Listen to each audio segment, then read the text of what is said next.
স্বামীর কারণে স্ত্রীর মা হওয়ার স্বপ্ন অপূর্ণ থেকে গেল। রূপার বিয়ে হয়েছিল 3 বছর হয়ে গেল। তাদের স্বামী স্ত্রীর মধ্যে কোনো সমস্যা ছিল না, তারা সবসময় ঠিক ছিল, তাদের মধ্যে ভালো বন্ডিংও ছিল। কিন্তু রূপার বুকের ভিতরে লুকিয়ে আছে একটি স্বপ্ন, একদিন সে মা হবে।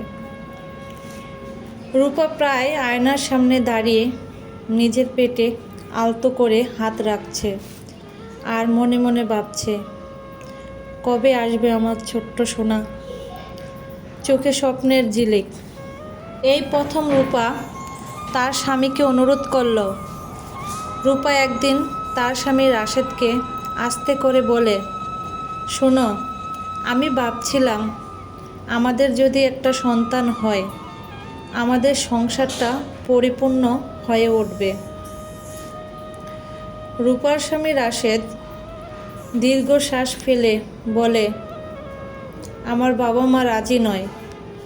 তারা বলে সন্তান মানে বোঝা, তুমি বুঝবে। স্বামীর কথা শুনে রূপার মুখ হঠাৎ নীরব হয়ে যায়। এ কেমন কথা? সন্তান কি কখনো মায়ের কাছে বোঝা হয়?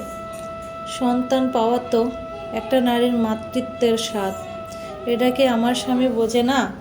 রূপা তার স্বামীকে যখনই সন্তানের কথা বলতো, রূপার স্বামী বারবার উত্তরে নাই করত। সময়ের ক্যালেন্ডার বদল হয়, বছরের পর বছর যায়, দিন যায়, মাস যায়, কিন্তু প্রতিবারই রূপা তার স্বামীকে বোঝায়, বলে আমরা একটা সন্তান নেই। রূপার স্বামী উত্তরে একটাই বলে, এখন না। রূপা কান্না ভেজা চোখে তার স্বামীর দিকে তাকায়।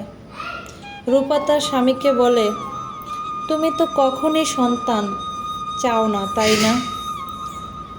রূপার স্বামী রাশেদ কঠিন গলায় রূপাকে বলে, হ্যাঁ, আমি সন্তান চাই না।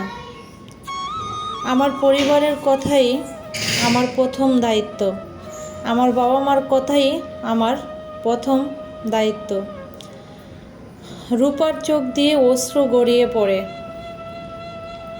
আর মনে মনে ভাবতে থাকে, হায় রে জীবন, আমি কি কখনো সন্তান কোলে নিতে পারবো না?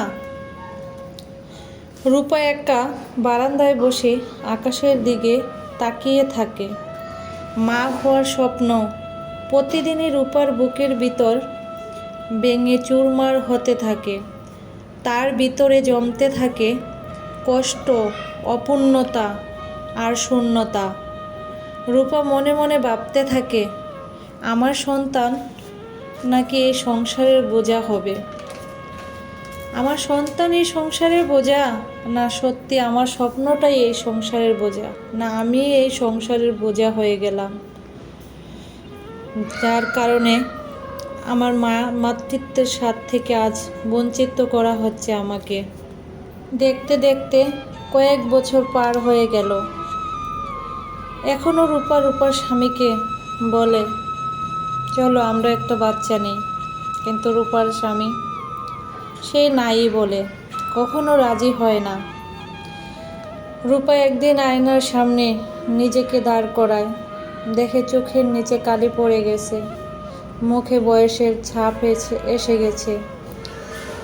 তার চেহারা দেখে মুখে কষ্টের চাপ, চোখে হারিয়ে যাওয়া স্বপ্ন। রূপার স্বামী রাশেদ তার পরিবারের কথা ভেবে কখনই সন্তান নিতে রাজি হয়নি।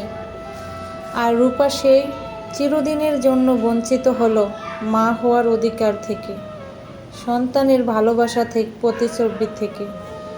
রূপা মন ভরা কষ্ট আকাশের দিকে তাকিয়ে আছে, চোখে পানি। রূপা ফিসফিস করে বলতে লাগলো, হয়তো তোমাকে অন্য কোনো জন্মে আমি কোলে নিতে পারবো আমার সোনা, আমার সন্তান।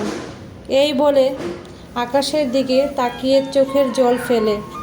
এটা একটা গল্প, কিন্তু এখন এই সমাজে এমন কিছু পুরুষ আছে যারা পরিবারের দায়িত্বের কথা চিন্তা করে নিজের স্ত্রীকে মাতৃত্বের অধিকার থেকে বঞ্চিত করে। এটা আমাদের শিখিয়ে দেয় যে পরিবারের কথা ভেবে কখনো কাউকে মাতৃত্বের অধিকার থেকে বঞ্চিত করা ঠিক নয়।